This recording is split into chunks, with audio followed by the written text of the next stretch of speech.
মটর কড়াই আর আলু সিদ্ধ করে রেখেছি, একটু আলু নেব। পেঁয়াজ, টমেটো, আদা রসুনের পেস্ট, লঙ্কা গুঁড়ো, হলুদ গুঁড়ো, লবণ, জিরে গুঁড়ো, ধনেপাতা। কড়াইটা বসে গ্যাসটা অন করে দেবো। কড়াই গরম হয়ে গেছে, কড়াইতে দিয়ে দেবো সরষে তেল, তেজপাতা, পেঁয়াজ কুচি, টমেটো কুচি, আদা রসুনের পেস্ট, রেডি করে রাখা মশলা, সামান্য জল।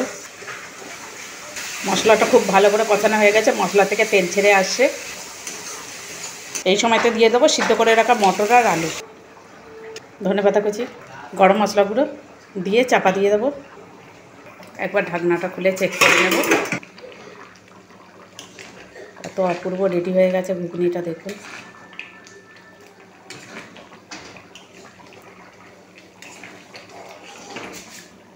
এই পর্যায়ে নামিয়ে নেব।